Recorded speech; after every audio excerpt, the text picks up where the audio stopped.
Assalamu alaikum masoyanmu ma'abota bibiyan wannan gidan TV namu mai suna Amana Hausa TV. Kamar har kullum ni ne Musayyib Dangol Idris naku. Idan wannan shine farkon shigowanka wannan gida namu mai albarka, ka danna mana subscribing kana ka danna mana ƙararrawa. Da zarar mun ɗaura sabon aikin mu za ku same shi cikin sauƙi.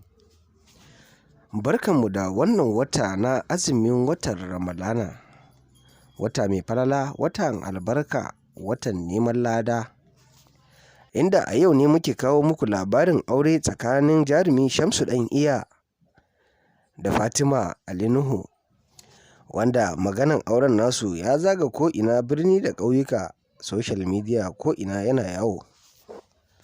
Maganan auren Shamsu ɗan iya dai da Fatima Ali Nuhu ya kwana biyu ana ta raɗe-raɗin maganan auren.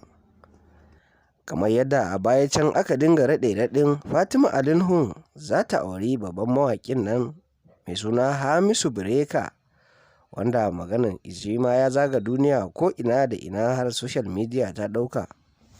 Amma daga bisani an yi hira da shi mawaƙi Hamisu Breaker, wanda ya ce babu komai tsakaninsa da ita Fatima Ali Nuhu sai mutunci, da kuma yana ɗaukanta a matsayin ƙanwarsa, ita ma tana kiransa a matsayin yayanta.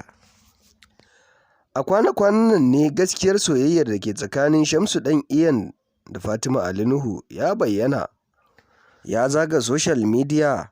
A yanzu haka ana ta shirye-shiryen auren nasu ne, wanda BBC ta yi hira da shi Sarki Alin game da auren Shamsu ɗan iyan da Fatima 'yarsa.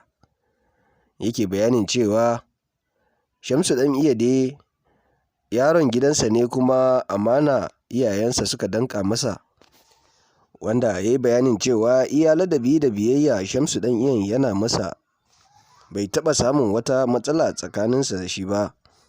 Hakan ne ma ya yi ra'ayin ganin yadda Shamsu ɗan iyan yake masa ladabi da biyayya, ya yi tunanin cewa ya kamata yadda shi Shamsu ɗan iyan yake zaman tuzuranci a gidansa. Wannan abun ya burge Ali Nuhu matuƙa, yanda suka nuna suna soyayya tsakaninsu, suna son junansu. A yanzu haka maganan aure ya kankama, ana ta shirye-shiryen bikin aurensu, wanda har sun je sun yi hotunan pre-wedding picture. Ku ci gaba da bibiyanmu, za mu kawo muku hotunan pre-wedding picture na tsakanin Shamsu ɗan iya da Fatima Ali Nuhu. Kar ku manta, idan wannan shine farkon shigowanka wannan gida, ka danna mana subscribing kana ka danna mana ƙararrawa, wanda da zarar mun ɗora sabon aikinmu za ku same shi cikin sauƙi.